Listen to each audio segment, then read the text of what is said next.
¿Cómo están? Buenas tardes a todos y todas. Muchas gracias por conectarse. Esta es una serie de webinars que vamos a estar dando recurrentemente desde Boutique. La idea de este primer encuentro es abordar específicamente cómo el mundo de las non-profits, el tercer sector, se puede potenciar con la aplicación de tecnologías de registro distribuido, o DLTs, o blockchains, o la tokenización. ¿Bien?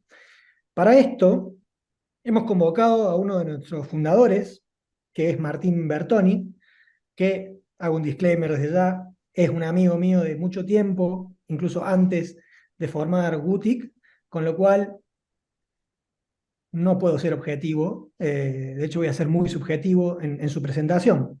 Lo conozco desde el ámbito académico, he tenido el placer de escuchar distintas clases en temas de finanzas corporativas aplicadas en distintos posgrados que fuimos en otras vías organizando y dirigiendo, con lo cual he estado como alumno escuchándolo, he estado como profesor compartiendo clases con él, estoy hoy todos los días trabajando con Martín y también escribimos cuando el tiempo nos lo permite y bueno, esbozamos argumentos y los publicamos.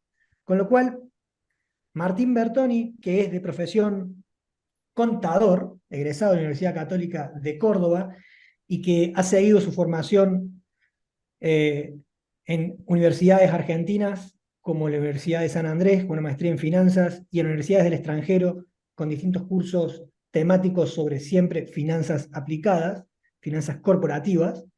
Eh, tiene una trayectoria, a pesar de su corta edad, muy relevante y especialmente mucha experiencia y exposición por distintos roles que ocupa actualmente en el ámbito o en el ecosistema de la Universidad Católica de Córdoba, vinculado precisamente a las entidades sin fines de lucro, o non-profit, como le decimos en este webinar.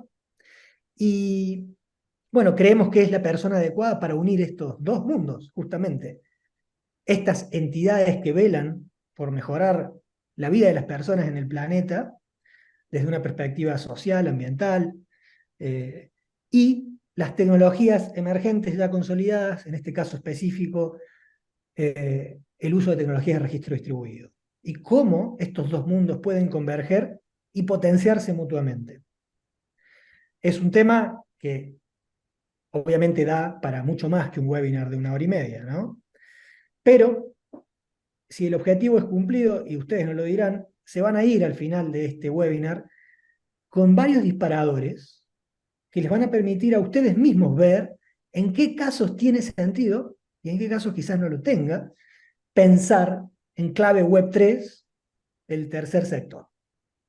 Bien, dicho esto, voy a darles presentación y voy a pedir a Martín, que debe estar ahí ya con la cámara puesta, que lo salude. Esta presentación está siendo grabada, con lo cual la van a poder escuchar posteriormente y también la van a recibir aquellos que no hayan podido conectarse temprano o les haya surgido algún imprevisto y no hayan podido estar.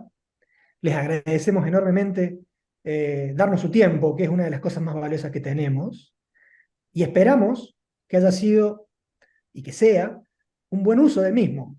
Aprendan, se lleven algo que los movilice, los motive, y como siempre decimos con Martín, como somos muy curiosos, les siembre esa semillita de la curiosidad que es el motor primero, que es lo que produce que la gente, bueno, vaya buscando más conocimiento y trate de aplicarlos para mejorar la vida de las personas.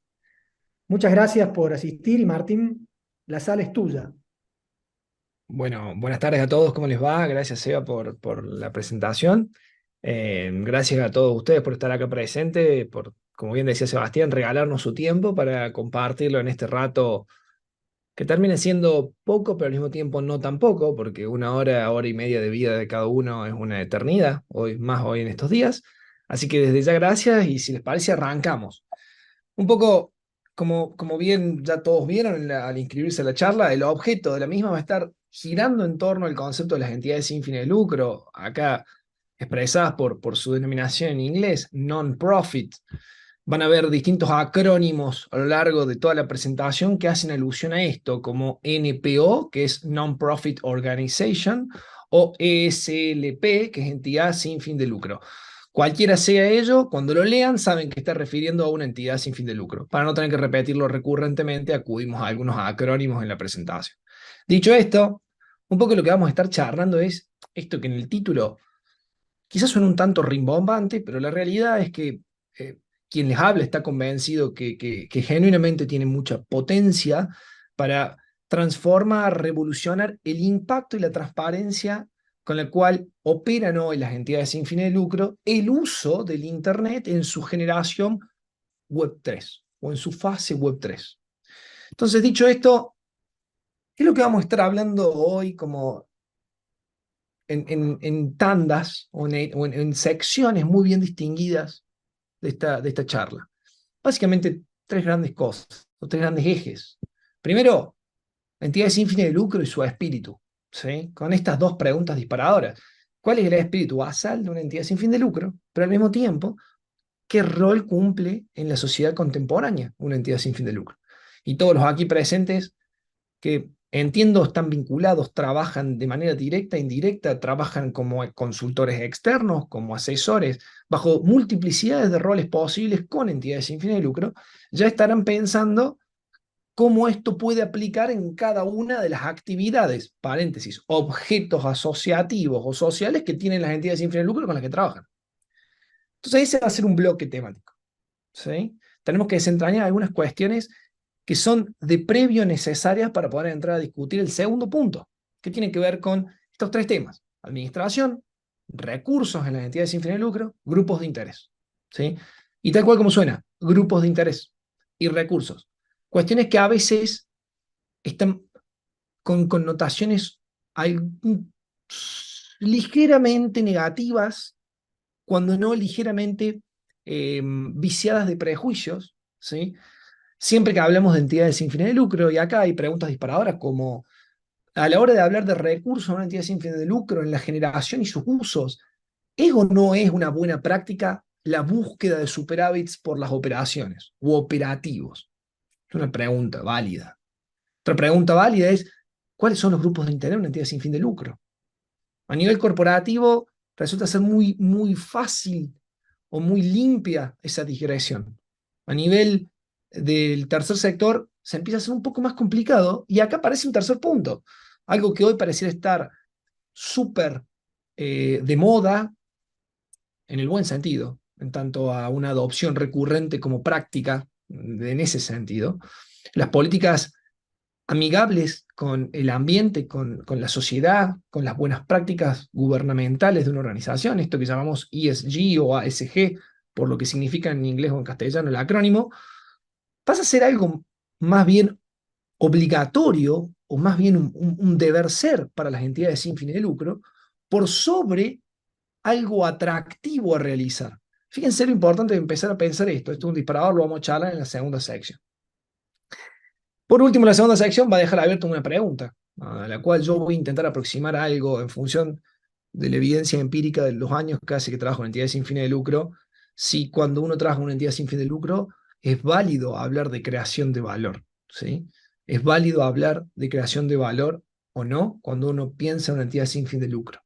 ¿Sí? Muchas preguntas se disparan de eso. El tercer y último eje temático, que es donde vamos a estar cerrando el webinar, vamos a hablar básicamente de Web 3, donde yo aquí lo subtitulé el Internet de la representación. Deben haber escuchado cientos de cosas detrás del concepto de la Web 3. Una de las tantas definiciones que ha adquirido el Internet en esta tercera fase que está transitando, algunos ya hablan que estamos transitando la cuarta, ¿sí?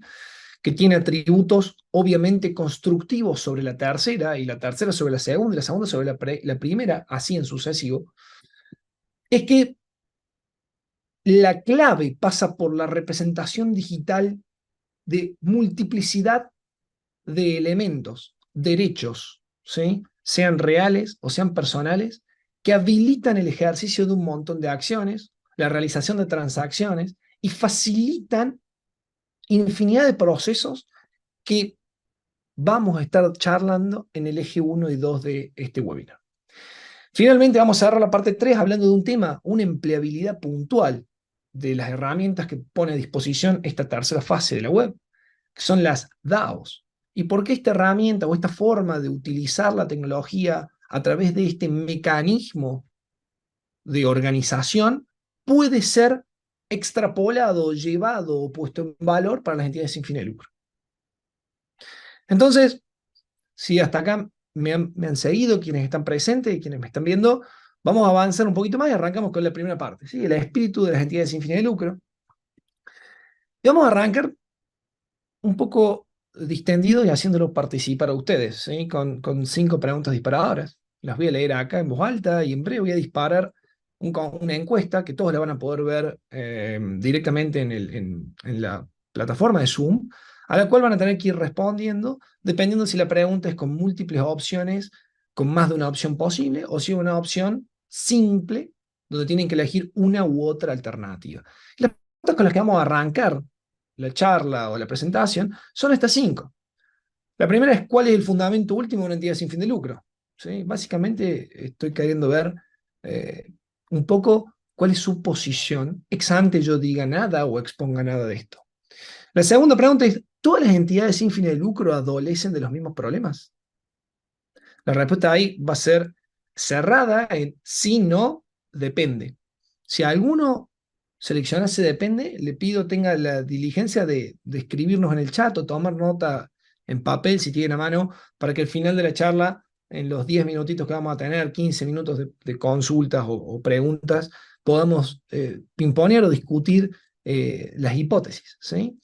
La tercera pregunta es, ¿cree usted que el tercer sector, entidades sin fines de lucro, están estigmatizadas? La respuesta que es sí, no, en caso de que pongan sí o no, les pido por favor, se anoten un porqué, no se queden solamente con el sí o no. ¿Sí? La cuarta pregunta es, ¿cree usted que este tipo de instituciones logran el cometido perseguido? Entiéndase, el objeto social. Y la quinta pregunta, que va a admitir múltiples opciones y van a poder elegir todas ellas o una sola de ellas a juicio de ustedes, es cuáles creen son las mayores dolencias que tienen las entidades sin fines de lucro. 2 aclaraciones. La primera, no hay respuestas correctas o incorrectas. ¿Sí? Es decir, que cualquier respuesta, todas las respuestas dadas son igualmente válidas. Y el segundo punto a aclarar o a destacar es que intenten circunscribir sus respuestas a la región donde operan o intervienen o donde tiene alcance de intervención la entidad sin fin de lucro para la cual están haciendo el ejercicio. ¿Ok? Entonces, yo voy a disparar ahora las encuestas. Ahí la estoy disparando en este preciso momento, la estoy viendo. Deberían todos tenerla en su pantalla y ya pueden empezar a marcar, ¿sí? O a participar resolviendo cada una de las preguntas. Si alguien no lo está viendo, por favor, indíquelo, pero deberían estar todos con acceso a estas preguntas, con la posibilidad de ir respondiendo. La idea es que no nos demoremos más de 2 minutitos, 3 minutitos, para que ustedes vayan marcando las respuestas con las indicaciones que antes les decía.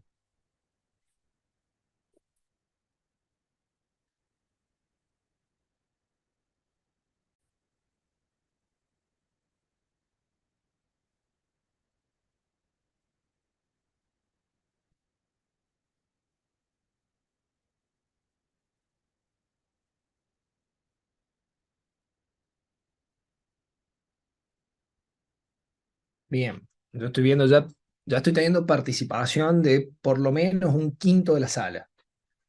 Si logro la participación del 90% me doy por satisfecho.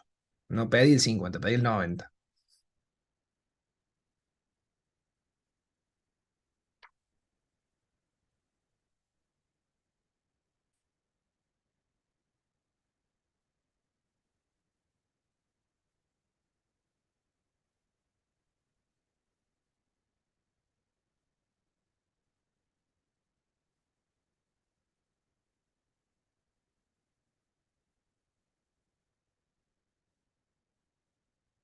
Bien, vamos que estoy al 40% de participación. Ya llegando al 50. Superamos el 50, ya me estoy sintiendo muy, muy agradecido en este momento con todos ustedes.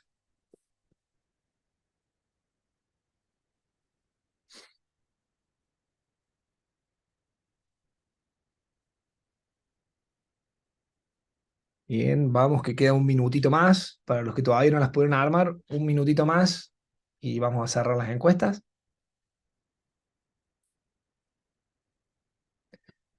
Quienes se fueron sumando, hay una encuesta para realizar. La idea es que puedan responder de acuerdo a su percepción, a su experiencia. Estas 5 preguntas, que son una opción múltiple, algunas admiten más de una opción posible, otras admiten una única opción, y esto es el disparador inicial para continuar luego con la charla.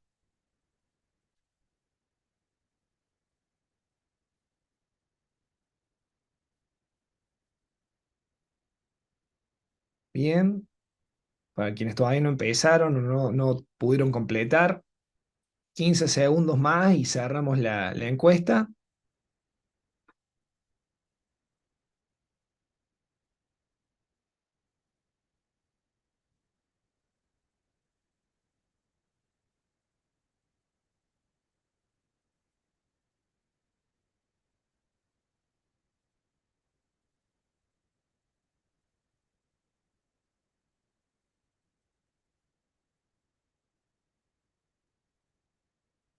Bien,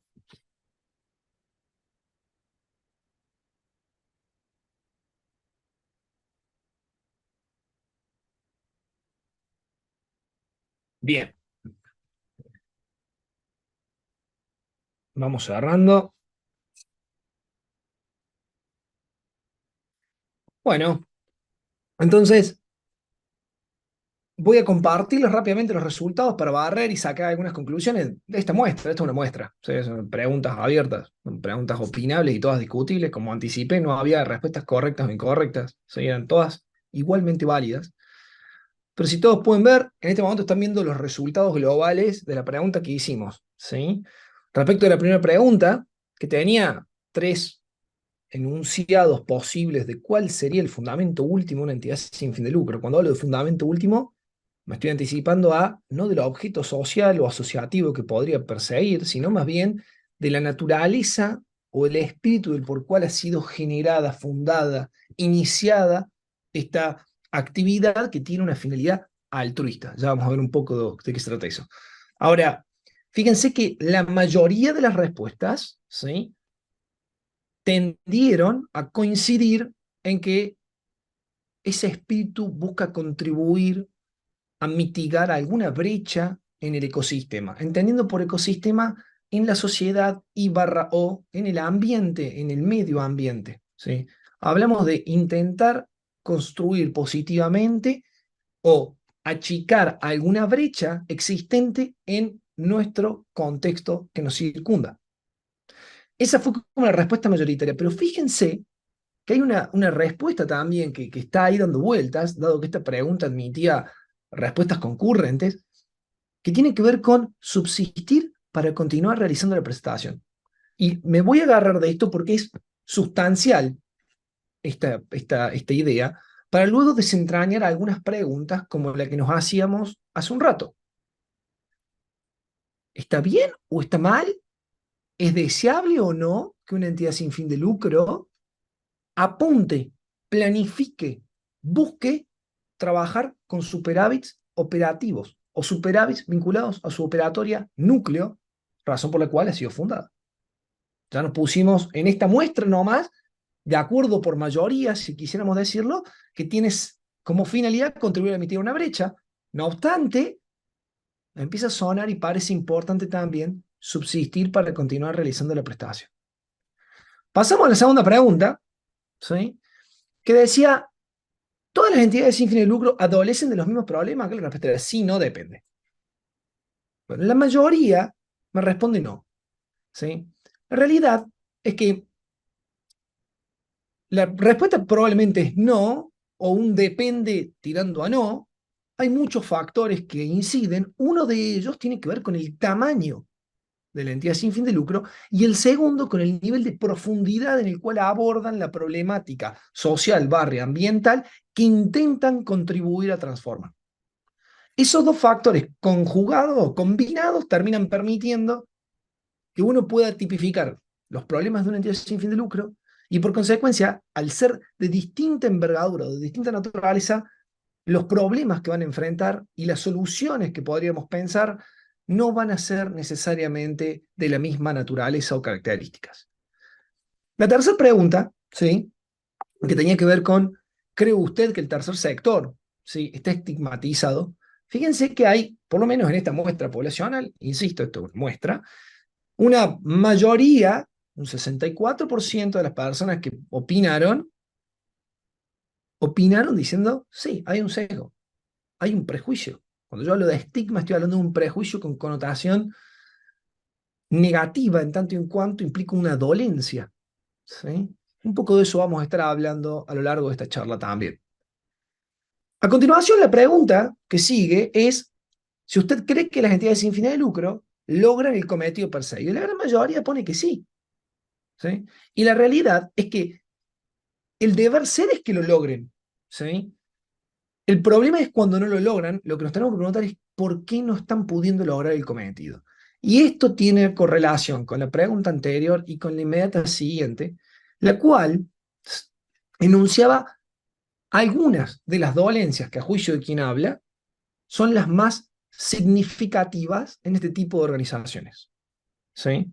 Fíjense que por lejos las dos más votadas, muy en paridad, han sido incapacidad para disponer barra obtener recursos y poca trazabilidad entre las acciones y sus impactos. O casualidad, ambas de manera conjunta contribuyen a la pregunta que yo al inicio de la exposición hacía cuando les enunciado les decía, ¿pueden las entidades sin fin de lucro hablar de creación de valor? ¿En beneficio de quién? ¿De quiénes? Esto de identificar quiénes son los grupos de interés. Fíjense que todas las opciones o dolencias que yo acá enuncié como posibles, hay muchísimas más, claramente, todas admitieron a alguna persona que consideró que era un problema del ecosistema. Hay dos que están siendo, por así decir, las primeras o las más problemáticas o las que más dolores de cabeza están trayendo, seguidas por falta de transparencia y hermetismo con la información. Y poca participación del grupo de interés. Fíjense cómo todos estos problemas terminan redundando muchas veces en la incapacidad de lograr el objetivo y barra O en estigmas que terminan teniendo este tipo de instituciones. Entonces, vamos a proceder, ¿sí? Yo ahí dejo de compartirles los resultados y vamos a avanzar un poco con esta primera parte. ¿Cuál es el espíritu de las entidades sin fines de lucro? Muy en línea con las preguntas que yo les hacía, la primera pregunta sobre todo, ¿sí? Y lo primero que tendríamos que tener claro es separar esta idea de espíritu, o esta idea de propósito ontológico que tendrían este tipo de entidades respecto de los objetivos o los objetos de la asociación barra sociedad o entidad sin fin de lucro. Un poco el dibujo que ven acá en la imagen básicamente está mostrando que en un abanico, ¿sí?, amplio, ¿sí?, de áreas en las que las entidades sin fin de lucro podrían empezar a tener incidencia para transformar la realidad que las circunda, achicar brechas, empezamos a ver cuestiones ambientales y de golpe nos interesan temas relativos a la biodiversidad, temas relativos a la forestación, temas relativos a la preservación de recursos hídricos, temas relativos a la preservación de especies animales, ¿sí? Pero al mismo tiempo tenemos cuestiones relativas a lo social, aparecen actividades deportivas, aparecen actividades vinculadas a las comunas vecinales, ¿sí? Aparecen actividades vinculadas a el arte, ¿sí?, a la editorial o la producción literaria, ¿sí? Aparecen actividades que empiezan a tocar el sector público a nivel gubernamental, ¿sí?, que hay un cruce, en algunos casos simbióticos, en algunos otros casos no tanto, donde podemos hablar de prestaciones asistenciales o de salud, podemos hablar de educación, podemos hablar de cuestiones relativas a historia, preservación de patrimonio, preservación cultural. Todo este tipo de objetos podrían ser grandes ejes de objetos que uno podría encontrar dentro de una innumerable lista posible de objetos sociales o asociativos que podrían tener una entidad sin fin de lucro. No obstante, y teniendo esto claro, como este mapa muy amplio, lo que nos tenemos que preguntar primero es si el objeto asociativo, este que tiene la entidad dentro de este universo tan heterogéneo, es la única finalidad que persigue, o si por el contrario, las entidades sin fin de lucro tienen un propósito ontológico mucho más profundo. Y acá viene como la primera gran posición de quien les habla, en línea con la pregunta que les hacía hace un rato. Todas las entidades sin fin de lucro tienen en común la búsqueda por contribuir a un mayor bienestar, en este caso, del ecosistema. Hablo del ecosistema para no decir estrictamente social, para no decir estrictamente ambiental. ¿Sí? Y esta búsqueda para acortar brechas, para zanjar distancias, para resolver problemas existentes, dolores que existen en un ecosistema, ¿sí? Lo están cubriendo este tipo de entidades. Esta búsqueda tiene un perfil altruista, ¿sí? Y acá viene la segunda pregunta que nos hacemos. Esta finalidad altruista que persiguen este tipo de entidades, en oposición a una finalidad más de tipo egoísta, donde uno pensaría que la búsqueda es eh, desmedidamente en el ánimo del beneficio propio por sobre el ajeno, acá invertimos el énfasis. El beneficio está primero en lo ajeno por sobre el propio. ¿Sí? Y acá aparece una pregunta que yo la dejo acá enunciada nomás, que es un concepto que a lo largo de los años trabajando con entidades sin fin de lucro he discutido con diversas personas vinculadas de manera directa o indirecta a las instituciones, que es el egoísmo limitado. ¿Sí? Fíjense, es una pregunta, no lo estoy aseverando. Egoísmo limitado. Pero para poder trabajar en estos tres conceptos que se desprenden de este espíritu o este propósito ontológico que terminan buscando las entidades sin fin de lucro, más allá de sus objetos particulares, en un abanico muy heterogéneo de objetos posibles, encontramos algunas cuestiones que tendríamos que primero precisar. ¿Sí? Primero, esto de altruismo. ¿Sí? ¿Qué es esto de que las entidades sin fin de lucro son por definición altruistas? ¿Sí? A ver, probablemente arranco diciendo que es el primer concepto a partir del cual estas instituciones han estado estigmatizadas por ciertos prejuicios notoriamente contrarios a lo que el altruismo como tal implica. Fíjense lo que acabo de decir. Si me baso solo de la definición de altruismo que podría dar el diccionario de la Real Academia Española, encontraría que conjuga dos partes que están marcadas ahí. Diligencia, bien ajeno por sobre el propio. En estricto rigor, define diligencia en procurar el bien ajeno a una costa del propio. Ahora, fíjense esto. Cuando yo antes mencionaba que quizás esta definición altruista, o por definición altruista, que caracteriza a la entidad sin fin de lucro, ha sido probablemente uno de los motivos por los cuales han sido instituciones en gran medida estigmatizadas con algunos prejuicios contrarios a lo que el altruismo prevé, hace énfasis no tanto en la segunda cara de la moneda, que es la del bien ajeno por su propio, sino más bien en la de debida diligencia o en la diligencia. Cuando hablo de bien ajeno por sobre propio, va de suyo, como acá menciono, que se esté evocando, ¿sí?, a la finalidad perseguida que no busca un ánimo de lucro subjetivo destacado. ¿Por qué? Porque la idea es que nada de lo que la entidad desarrolle tenga un trasvaso específico, directo, en beneficio de una persona en particular, no importa si es física o jurídica. No obstante, cuando pensamos en la parte de diligencia para lograr el bien ajeno por sobre el propio, me está evocando otra idea. Esto de la necesidad de que cualquiera sea el objeto asociativo que persiga esta entidad sin fin de lucro, el mismo debería ser realizado previendo la sostenibilidad en el tiempo. ¿Para qué? Para que los grupos de interés presentes y futuros que la entidad está abordando, que hoy resultan derramados y podrían resultar derramados en el futuro del accionar de esta institución, sigan siendo beneficiados por la misma. Entonces la pregunta que es, ¿cómo se materializa una diligencia debida en una institución sin fin de lucro? ¿Cómo logra una entidad sin fin de lucro llevar a cabo su accionar para poder sostener el bien ajeno por sobre el propio. Y acá viene la primera gran pregunta de cómo lo logra. O digamos, la primera gran puja o tensión que implica un equilibrio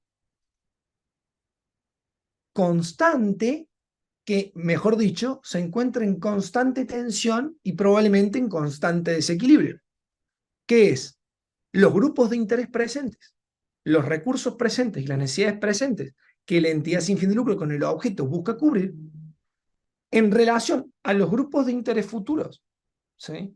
Los recursos y las necesidades futuras que la misma institución deberá o tendrá que cubrir. De golpe, tomemos como ejemplo una entidad sin fin de lucro cuya finalidad sea 100% educativa, ¿sí?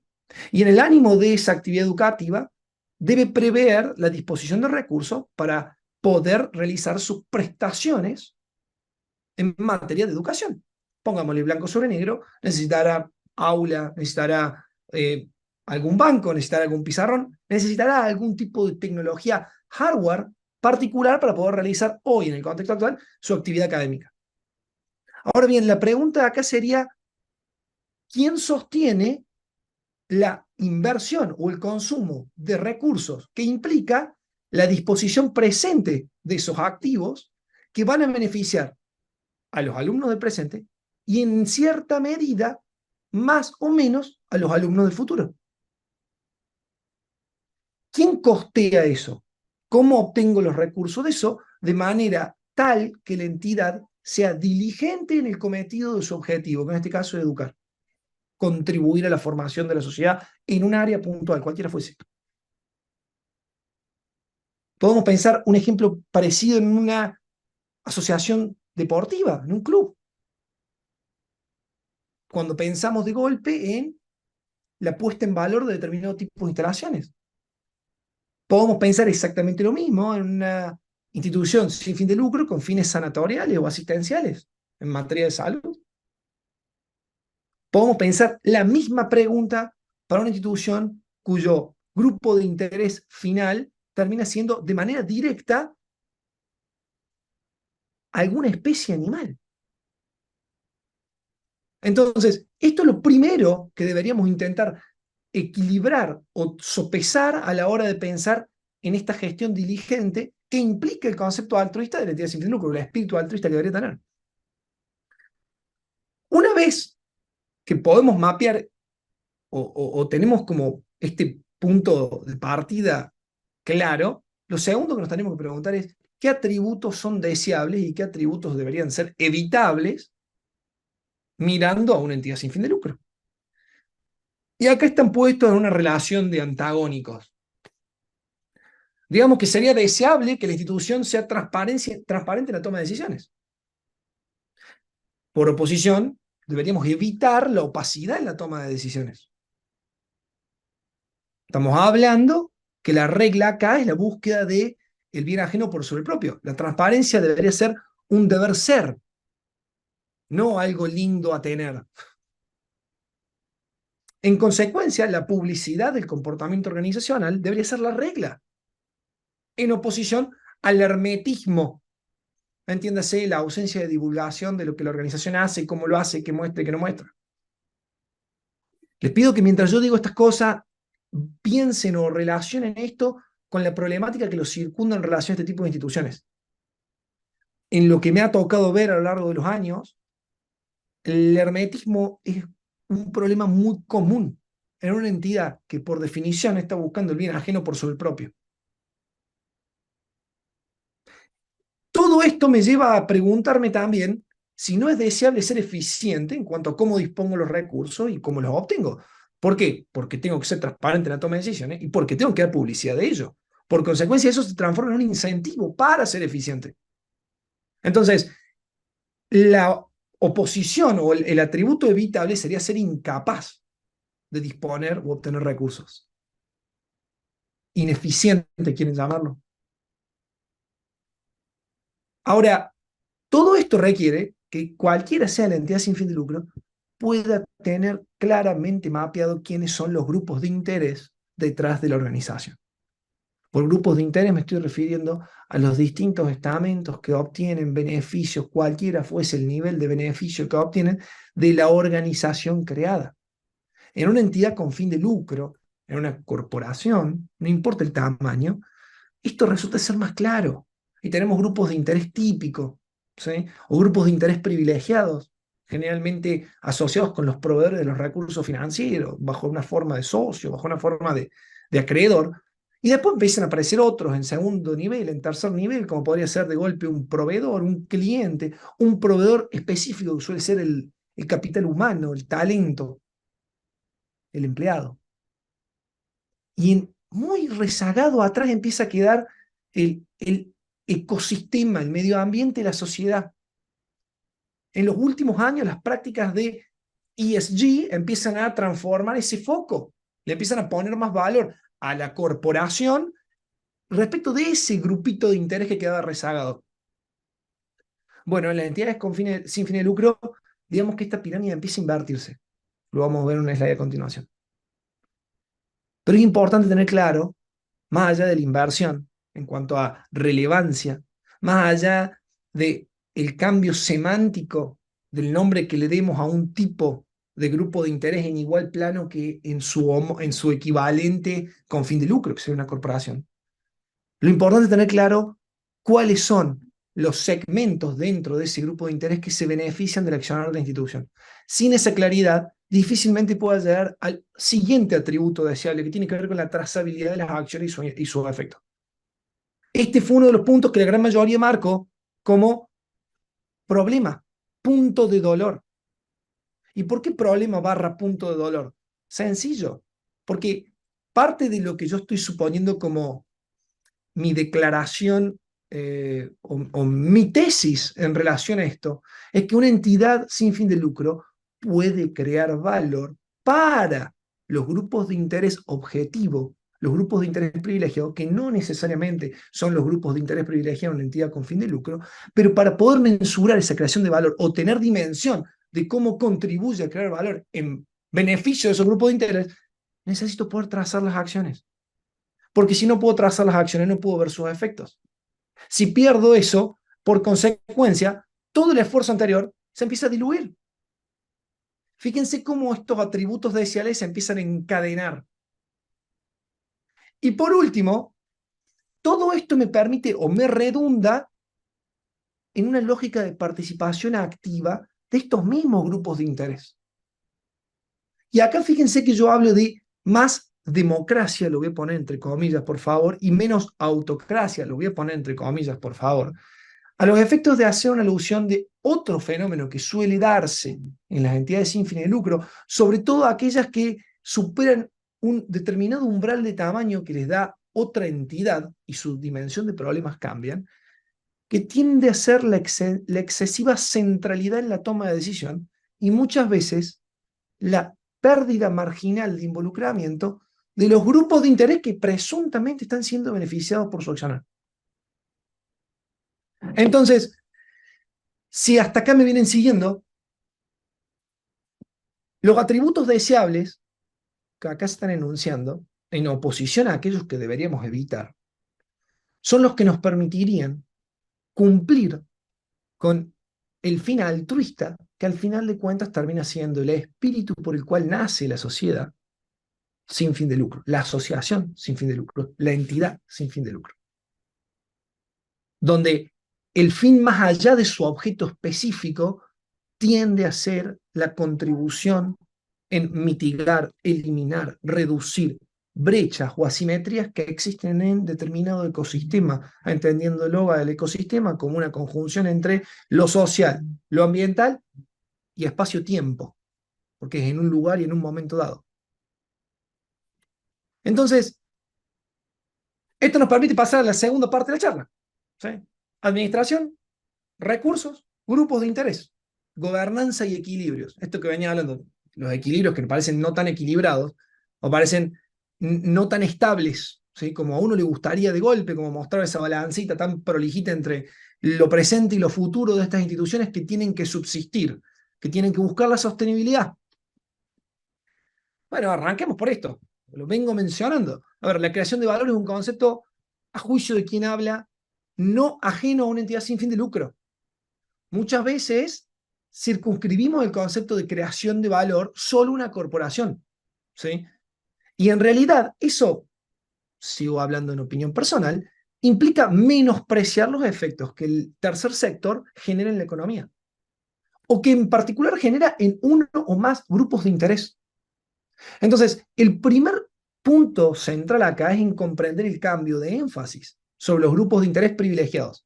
Un poco, esta pirámide invertida que ustedes pueden ver acá, ¿sí? Esto que me pueden ver acá, está queriendo mostrar el énfasis a niveles de grupos de interés, entre comillas, equivalentes, que deberían estar puestos, siendo la pirámide normal, en cuanto a de base mayor y eh, vértice o extremo inferior, el foco, fíjense, está en la parte más grande de la pirámide, en el ambiente y la sociedad, luego en los consumidores barra beneficiarios de lo que la institución desarrolle.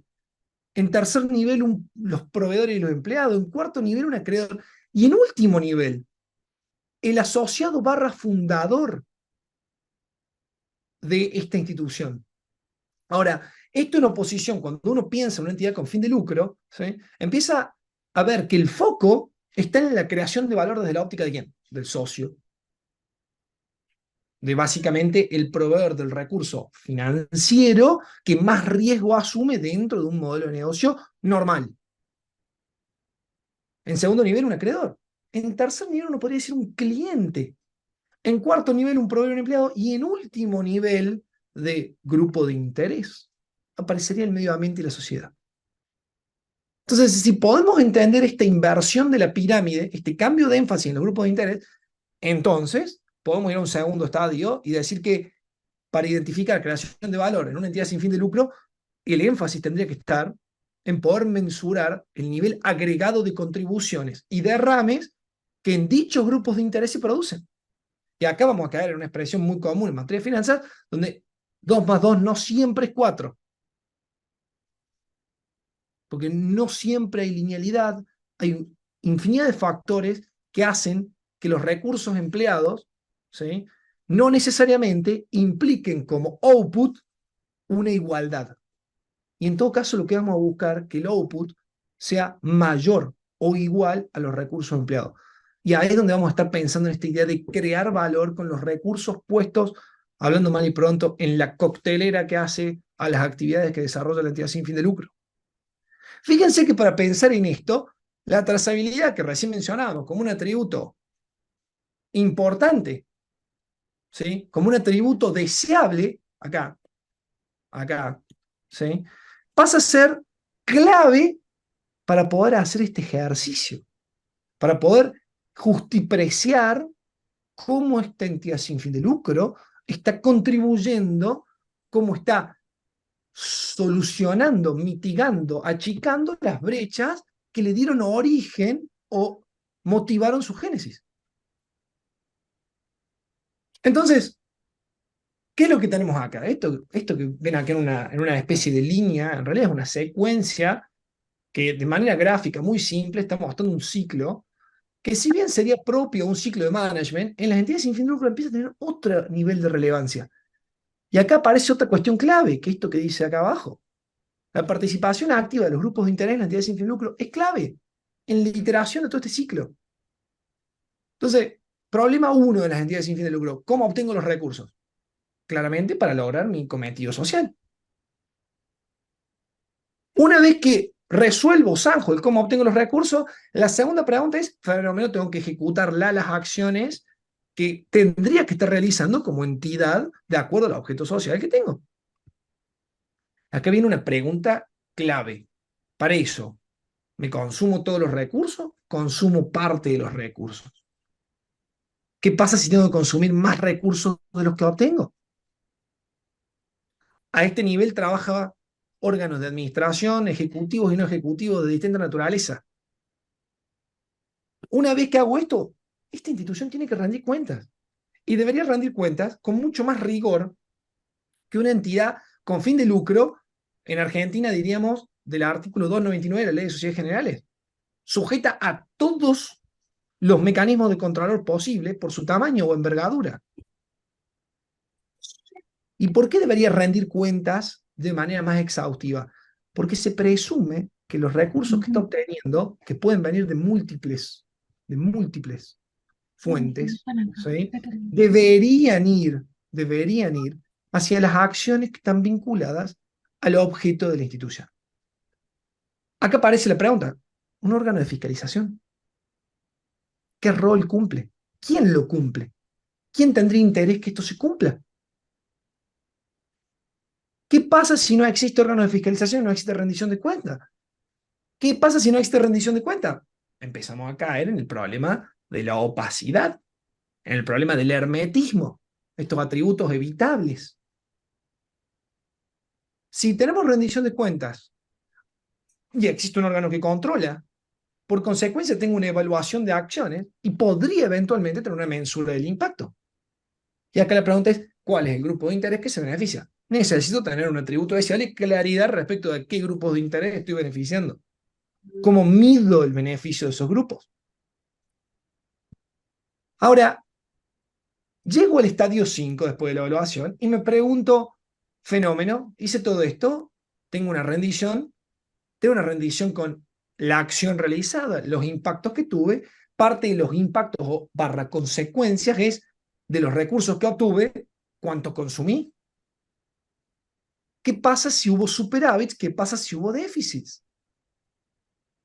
Y por último, la divulgación o la revelación respecto del destino y la procedencia de los recursos, sean superávits generados por toda esta secuencia o déficits tenidos debidos o necesarios de financiar, cualquiera sea el escenario, necesito divulgarlo, necesito revelarlo, porque otra vez el órgano de gobierno, ¿sí?, que está formando, digamos, la voluntad de esta entidad sin fin de lucro, necesita hacer activa la participación de los grupos de interés, con mayor énfasis a los grupos de interés privilegiados de su propia organización. El privilegiado de nuestra organización va a estar muy vinculado al objeto de la organización.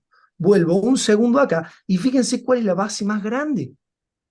La base más grande está en el consumidor barra beneficiario de las políticas, acciones o objetos sociales de esta idea, y barra O, el medio ambiente de manera macro, con todos los micro observaciones que pudiéramos hacer, una especie, la biodiversidad, bosques, lo que fuere, y barra O la sociedad, en alguna dimensión de la sociedad que hoy esté dañada, dolida, carenciada, o con la matiz o el atributo que les pareciera pudiera tener o tipificar. Entonces, cuando termina este ciclo, es uso que arranca de vuelta, hay una iteración en el inmediato siguiente. Y acá aparece una de las preguntas que, por lo menos en mis años trabajando con entidades sin fin de lucro, ha sido más de continua construcción por sobre de continua aseveración, ¿sí? O sea, acá yo pongo el planteo como superávits versus presupuestos equilibrados, net zero budget, si quieren poner, ¿sí? Ahora, fíjense qué es lo primero con lo cual yo arranco esta parte, que es continuación de ese proceso lógico que tiene que ver con los atributos que uno desearía una entidad sin fin de lucro tenga en aras de lograr con su objetivo último. El superávit no es el fundamento último de una entidad sin fin de lucro. En eso probablemente coincidamos todos. No obstante, sí es un medio diligente para el logro de su cometido. Y volvemos a la definición de altruismo.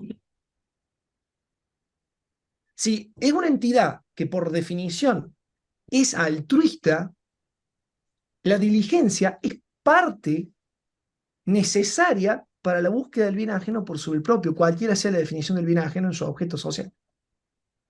Para eso, diligente es pensar que tiene que trabajar en el largo plazo en la búsqueda de superávits.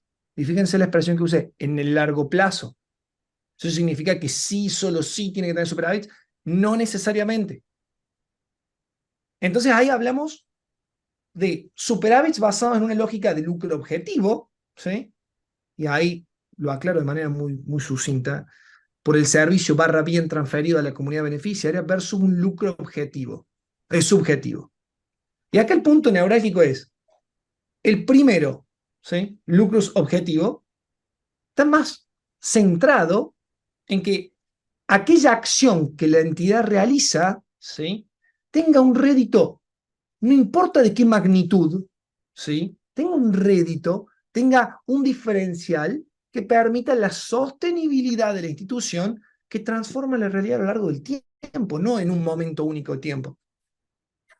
Ahora, el segundo concepto de lucro subjetivo tiene una connotación o está asociado a que hay un grupo de interés tipificado que se lleva de manera directa el rédito obtenido. Generalmente, el socio, ¿sí? Por ser, en última instancia, o bien el fundador, o bien el precursor, o bien el que asume determinado tipo de riesgos o los riesgos, en algunos casos más relevantes, de la acción realizada. Lo que acá podemos también terminar sintetizando es que mientras el primero, que sería un lucro objetivo de las acciones que puede realizar una entidad sin fin de lucro, sería deseable, lo segundo va de suyo que es una perversión de la finalidad institucional. Y en gran medida, como consecuencia de esa perversión, es que empezamos a ver estigmas y fantasmas que sobrevuelan el concepto de las entidades sin fin de lucro, principalmente las entidades sin fin de lucro en la región sur de América, entiéndase, Sudamérica. Entiéndase, en países de tipo emergentes. ¿Por qué? Porque está faltando una pequeña vuelta de rosca en esta concepción de participación activa de los grupos de interés que termina teniendo un efecto en cadena en todos los otros atributos deseables que llevan a la búsqueda de la eficiencia de aquello que esta entidad sin fin de lucro hace con un espíritu claramente altruista. Entonces, si nosotros podemos pensar en que el superávit no es el fundamento último, pero sí es un medio dirigente para el logro del cometido, ¿sí? No menos cierto, no menos cierto, es que en aras de la sostenibilidad, las entidades sin fin de lucro más eficientes llegan a generar lo que se denomina fondos de sustentabilidad o endowments, por su expresión en inglés, que no se traduce de manera directa como fondo de sustentabilidad, ¿sí? De hecho, endowment viene del concepto de dote, ¿sí? O fondos de dotación, sería una traducción literal, que permítanme utilizar esta expresión, es horrible la traducción literal, me permite utilizar el concepto de fondo de sustentabilidad, ¿sí? Por lo menos por la ratificación que he tenido de muchos pares con los que he discutido el tema en continente europeo y en América del Norte, donde este concepto está mucho más trabajado. Y fíjense que al final del día, ¿qué es este fondo de sustentabilidad? Bueno, básicamente es el atesoramiento con el ánimo de retroalimentar el objeto principal o bien de recursos obtenidos sin destino específico, lo que se llama endowment propiamente dicho, o bien recursos obtenidos con destino específico que luego de haber usado diligentemente para aquello que había que usar, haber rendido cuentas, haber obtenido un superávit basado en un lucro objetivo, se atesoran y permiten la retroalimentación en el objeto principal de la institución, que se llama en el ecosistema americano, por ejemplo, quasi-endowments. Entonces, cuando ya hablamos de este concepto de endowments o quasi-endowments, cualquiera sean los dos, admiten la misma lógica al final de cuentas, la diferencia es la procedencia del recurso y la finalidad por la cual la entidad sin fin de lucro obtuvo el recurso con el cual generó este atesoramiento marginal, ¿sí? Es que sean beneficiosos en favor de aquellos por sobre los cuales la entidad trabaja. Entonces, ¿qué están dotando? De mayor solvencia patrimonial a una entidad sin fin de lucro, consecuentemente de una herramienta financiera que permite la sostenibilidad en el tiempo. Ahora, acá se abren un montón de creaciones que yo solamente las voy a mencionar, no voy a entrar porque no es el objeto de esta charla. Esto es, digamos, una consecuencia de una de aplicar en cierta medida estos atributos deseables que las entidades sin fines de lucro deberían tener.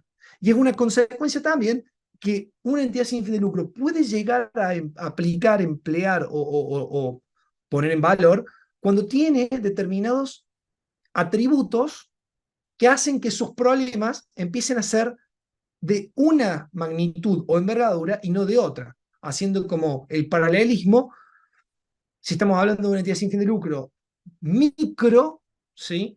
La problemática y el abordaje de este tipo de hipótesis es muy distinta para una entidad sin fin de lucro de tamaño ya más macro, por no decir grande. Si estamos hablando de una entidad sin fin de lucro que tiene poca historia de vida, está en sus pequeños pasos, en su primera fase de su ciclo de vida. Como cualquier organización necesita crecer en un crecimiento relativamente más joven y madurar el concepto. Esto es parte del proceso de maduración de una entidad sin fin de lucro. Ahora, ¿por qué? Porque dentro de este proceso de maduración, el mismo uso de estos fondos de sustentabilidad, ¿sí? Admiten multiplicidad de formas de gobiernos de ese fondo que lo único que hace es coadyuvar al desarrollo de la entidad sin fin de lucro de su objeto. Dentro de esa admisión de gobiernos, admiten gobiernos descentralizados, centralizados, delegados. Pueden admitir también diversas formas de atesoramiento de ese recurso, activos reales, activos financieros, activos digitales, un blend de todos ellos. Para quienes no habían escuchado esto en algún momento, o quienes sí, los quienes sí sabrán que en Sudamérica esto es un caso muy marginal en términos comparativos con el ecosistema de Europa y el ecosistema norteamericano. Para quienes no habían escuchado nunca de esto, les cuento que no solo es muy marginal en Sudamérica, sino que además es muy ligado a algunas entidades sin fin de lucro que marginalmente lo están haciendo hace entre 5 y 10 años. Hay otras entidades sin fin de lucro que ni siquiera llegaron a este estadio de planning, de evolución. Porque fíjense que en un escenario de evolución ulterior de este concepto de fondo de sustentabilidad, yo estoy hablando que se puede admitir un gobierno de dichos recursos descentralizado, es decir, no centralizado en el órgano de gobierno de la entidad sin fin de lucro. Entonces, ¿cuál termina siendo la finalidad o el destino de estos fondos? Cubrir gastos, entendiendo gasto de forma amplia. Gasto, una inversión en un activo de capital, un gasto corriente. Gasto en forma amplia, consumo. Consumo que puede ir a parar a un activo empleable en el tiempo por la institución o un consumo que es eventual y coyuntural y de un único momento, que se agote en su único momento de adquisición. Y acá aparece otro consumo muy común que van a encontrar si buscan bibliografía relativa al tema de endowment, que es el concepto de la tasa de consumo, el spending rate. Básicamente, ¿qué hace esto? Empieza a amalgamar necesidades presentes con las necesidades que pueden llegar a tener las generaciones venideras de todo el ecosistema de beneficiarios de la actividad de la entidad sin fin de lucro. Y acá hay dos puntos importantes.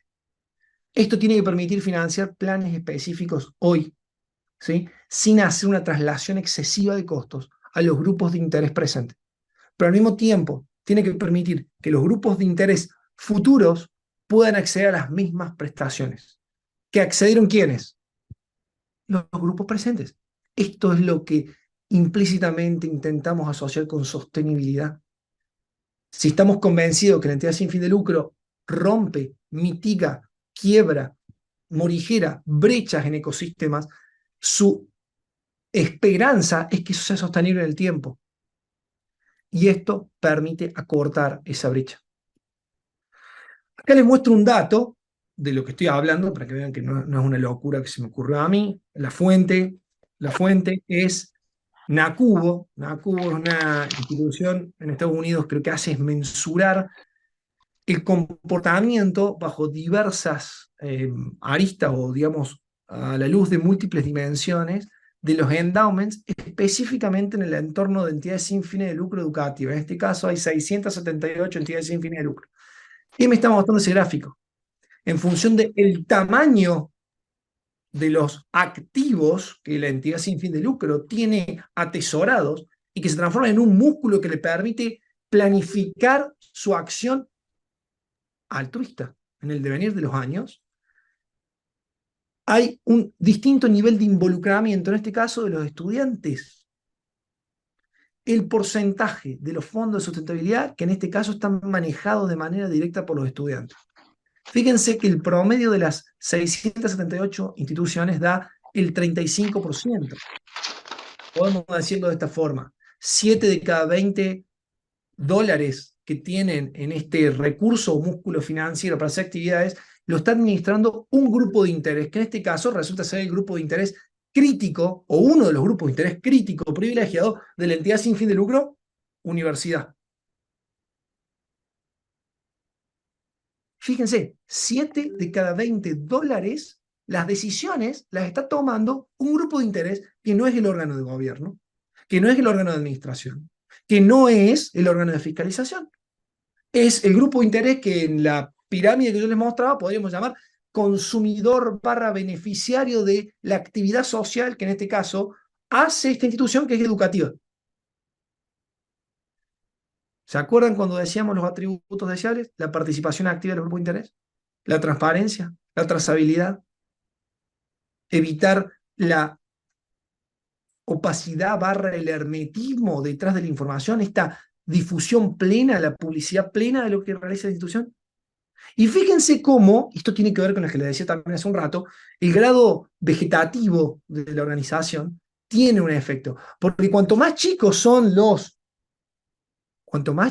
resultan ser los fondos de sustentabilidad de estas instituciones, menos participación conferida al grupo de interés tienen. Y esto tiene que ver porque son instituciones de tamaño marginalmente más pequeño, y ese tamaño está condicionando las posibilidades que tienen. Y esto empieza a tener un efecto vicioso o en cadena que disipa en gran medida el logro de los atributos deseables y nos lleva más hacia los atributos evitables. Cuando digo nos lleva, estoy hablando por quienes nos toca participar de las instituciones. Estos son problemas que adolecen más o menos todas las instituciones sin fines de lucro. Entonces, con lo visto en esta primera y segunda parte, entramos a la tercera y última.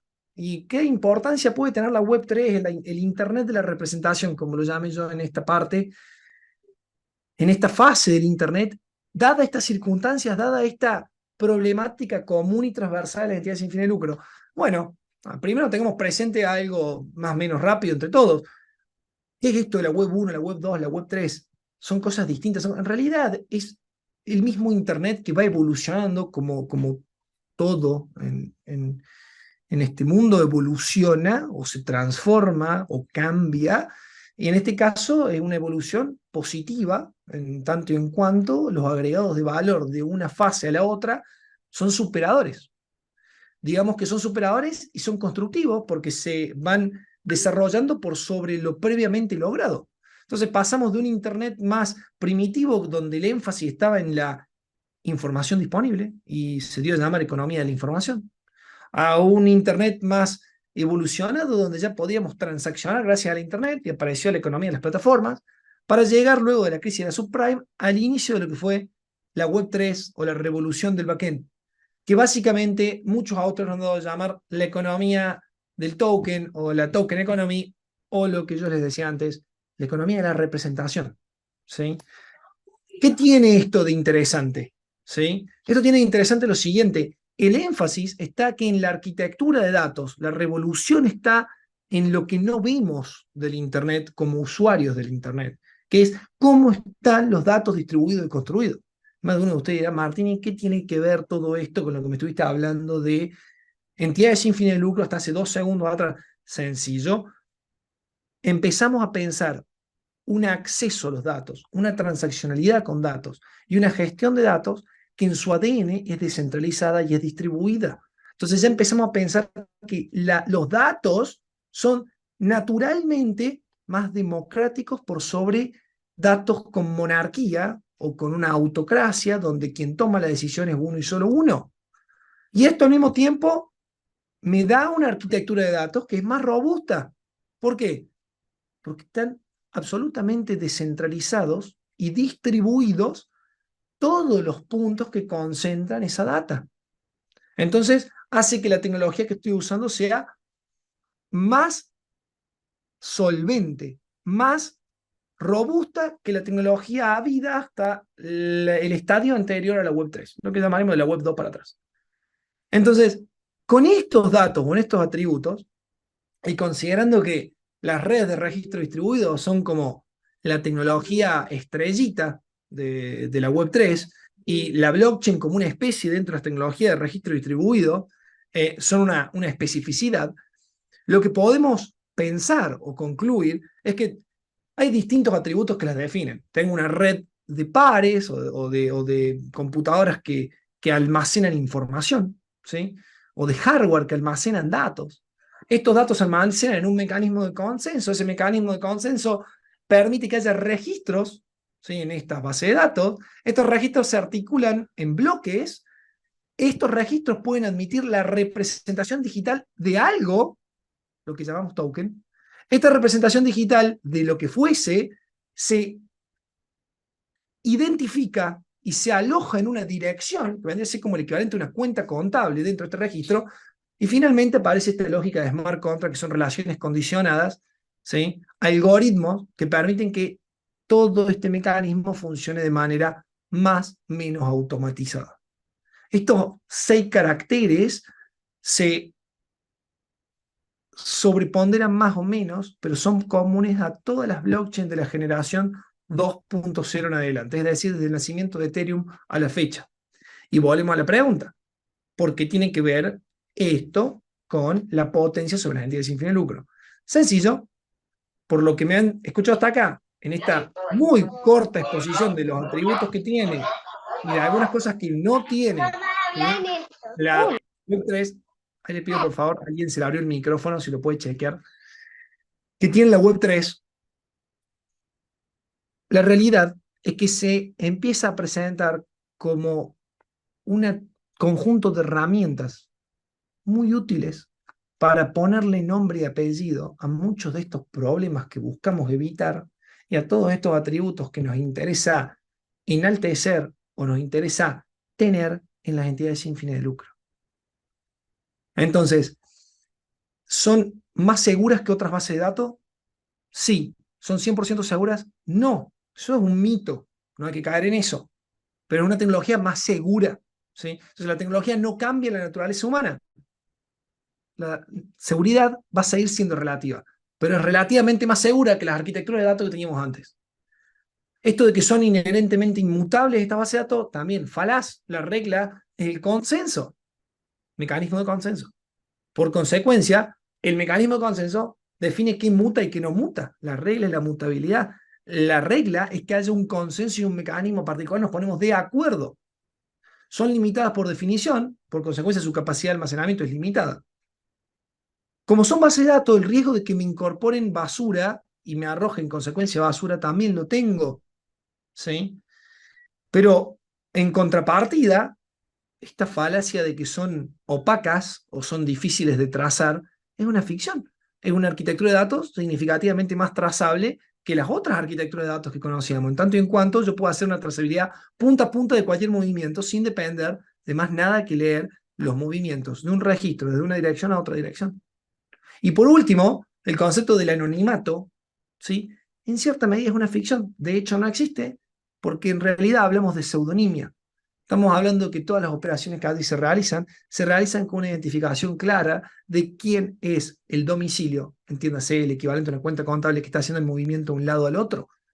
Lo único que podríamos poner en juicio si tenemos un anclaje perfecto a la persona que está detrás de ese domicilio haciendo la operación. Y esto, con algunas otras variables que no vienen al caso en esta presentación, podríamos también decir que hoy está zanjado, siendo que más del 85% de las transacciones del ecosistema criptográfico se realizan con billeteras criptográficas con custodia, es decir, con absoluta trazabilidad de quién es la persona que está detrás del domicilio de la blockchain que está operando.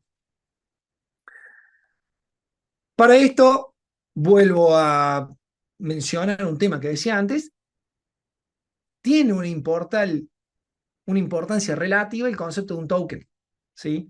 Este concepto de representación de algo, el concepto del token digital, una representación digital de algún elemento, El concepto del token criptográfico, que es uno de los elementos que pueden tener las blockchain, que al final de cuentas termina siendo una representación digital encriptada, le da mayor ciberseguridad, ¿sí? De algo que podría representar un bien o un derecho. ¿Sí? ¿Qué es lo que nos queda acá? ¿Sí? Hablar por último del tema de qué es una DAO y mencionar rápidamente el de DAO Project. ¿Sí? ¿Qué es una DAO? Bueno, a ver, el acrónimo hace alusión a una organización autónoma descentralizada, por su acrónimo en inglés, pero en realidad el concepto desde su origen a la fecha, que nació con el proyecto de DAO, mutó y se transformó básicamente en una caracterización que hace alusión a descentralización en la toma de decisiones y autonomía en la ejecución de las mismas. Fíjense esos dos atributos. ¿Sí? Descentralización en la toma de decisiones, autonomía en la ejecución de las mismas. Los atributos que podía conferir o que conceptualmente puede conferir una DAO tienen que ver con la reducción de costos, mitigar o eliminar conflictos de agencia, ¿sí? En tanto quien ejecuta, ¿sí? No es el mismo que gobierna, ¿sí? Más transparencia a las acciones de la organización y por consecuencia motivar o incentivar la eficiencia en el uso de recursos. Ahora bien, con el devenir del tiempo, esta nueva forma de gobierno organizacional, llamémosle ahí como le puse yo 2.0, termina siendo no privativa para que pueda ser aplicada por una organización, independientemente tenga entidad legal como tal. En los orígenes, el primer proyecto de The DAO, ¿sí? Que se llamaba The DAO, fue un proyecto que, como van a poder ver acá, no le voy a dar mucho más detalle, lo pongo a leer después cuando tengan la presentación. Fue un proyecto de fundraising. Pero lo relevante de este proyecto es que a través de los participantes de esta organización autónoma descentralizada, había la posibilidad de ejercicio de derechos de voto para decidir respecto del objeto que perseguía esta entelequia, que en aquel entonces no había de derecho constituido una personalidad jurídica. La pregunta que es, ¿qué pasa si nosotros podemos extrapolar los conceptos que esta idea de organización autónoma descentralizada, posible, predominantemente posible, gracias al uso de las tecnologías de registro distribuido, específicamente la blockchain, lo llevamos al ecosistema de una entidad sin fin de lucro? Y cómo esto podría hacer un enforcement o un refuerzo, ¿sí? En la participación de los grupos de interés a los que la entidad sin fin de lucro apunta, trabaja, aborda. Esa es la pregunta que hoy nos hacemos. ¿Cómo esto, que es una forma de poner en valor la Web3, puede tener superposición con el funcionamiento de una entidad sin fin de lucro y puede ser genuinamente útil para agregar valor o transferir valor, ¿sí? A los grupos de interés identificados? Porque además nos facilitaría la trazabilidad de las decisiones tomadas y el impacto respecto a los mismos grupos de interés a los que se beneficiar.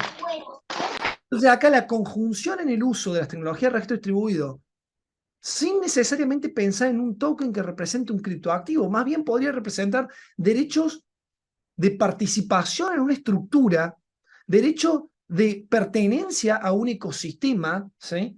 Y trazabilidad de lo que en ello se hace, curada por todas las personas del mismo ecosistema, ¿sí?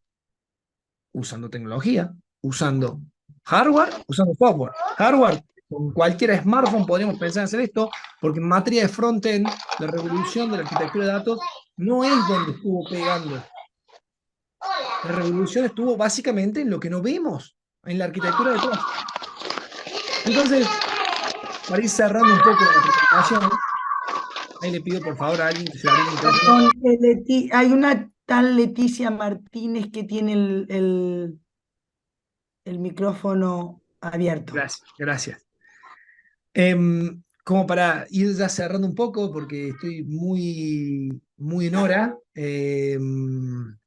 les pido, me puedan seguir con estas reflexiones, son poquitas. Quiero destacar los resaltados en azul. Las reflexiones estas que voy a mencionar ahora no son propias, no me son propias, son de la autora Shervin Boschmir. Me parecen relevantes para hacer un cierre o un cruce final con este estos dos mundos que menciona hasta acá en materia de entidades sin fines de lucro, el uso de las tecnologías de registro distribuido de la Web3 como una herramienta posible para mitigar estos atributos no deseables y poder aproximarnos a los atributos deseables que queremos que una entidad sin fin de lucro pueda demostrar. Y el primero es que esta tecnología genuinamente, ¿sí?, tiene la posibilidad de transformar las transacciones y la realidad tal cual la conocemos. ¿Dónde están los puntos de dolor? Que usemos esta tecnología mal o la usemos sin un diseño apropiado o con un sesgo en el diseño. Que caigamos en usarla solamente porque hay que usarla, lo que llamaríamos moda. Eso sería un error. El segundo punto es que la tecnología esta nos permite armar mecanismos donde trabajamos la lógica de representaciones digitales o tokens administrados o dirigidos por propósito. Básicamente, incentivar comportamientos. Algo que resulta clave en cualquier organización, pero en función de lo que hemos charlado hasta acá, probablemente